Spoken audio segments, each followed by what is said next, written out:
With Dateline Drought, I'm Feedstuffs Grains editor Andy Vance, in for Max Armstrong. Our coverage of the drought of 2012 is brought to you by Genuity Drought Guard Hybrids.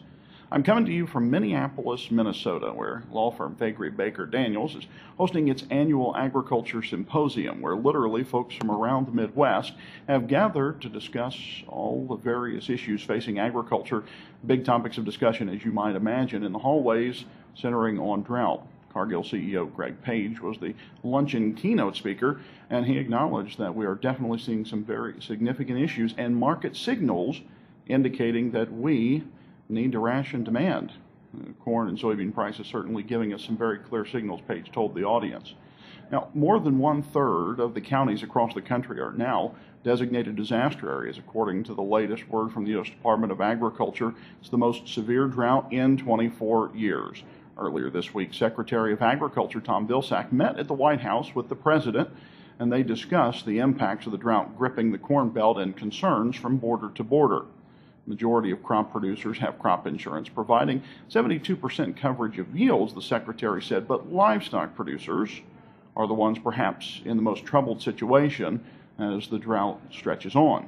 Vilsack said livestock producers just don't have the help with rising feed costs and have to face dwindling grazing operations and some really troubling options. They're feeding hay this time of year. If they were able to make hay at all, here second or third cutting time comes around. Corn prices up 38% since June 1. Soybean values have gone up 24%, the Secretary of Agriculture told the press. He met with the President shortly before that press briefing and said the President wants the administration to be kind of hands on deck, doing everything it can to help out. Now, USDA, of course, has already tried to streamline some of its disaster provisions, but will that be enough? The new farm bills approved in the Senate and House Agriculture Committees eliminated the Supplemental Revenue Assistance Program, the SURE program that was designed to be a long-term disaster fix. And now a group of senators from the Dakotas and Montana have introduced a bill that would extend for at least 1 year the 2008 Farm Bill disaster programs that expired at the end of 2011, ostensibly to help with the ongoing drought situation. No doubt the reports coming in aren't good. Pictures abound on social media sites like Facebook and Twitter of corn that just isn't passing the muster in the face of high heat and no moisture to speak of. For more on how the markets are reacting, we'll turn to Farm Futures senior editor. Thanks, Andy. The futures market made more history on Thursday, and once again, trading was not for the faint of heart. Indeed, there are more signs the bull market of 2012 is entering a dangerous new phase, with both risk and reward increasing accordingly. Soybeans again were the big winner on the day. Nearby August futures, which set a new all-time high on Wednesday, followed with an encore today that took the nearby past $17 a bushel for the first time in history. The contract peaked at $17.49 before the open of the pit.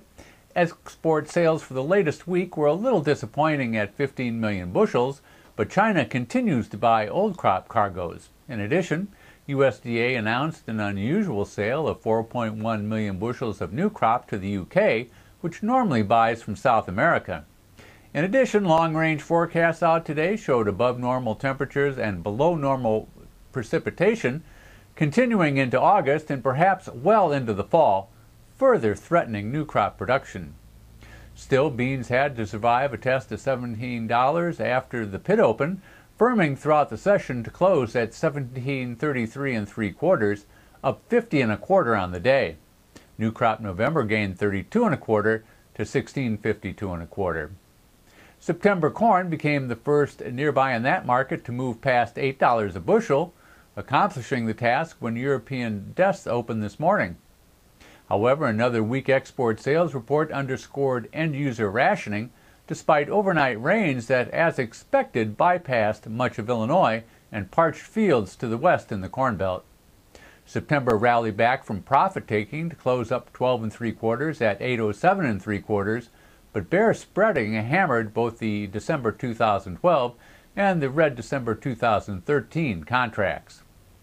Wheat played a surprisingly strong supporting role today, with Chicago and Kansas City up more than 30 cents a bushel.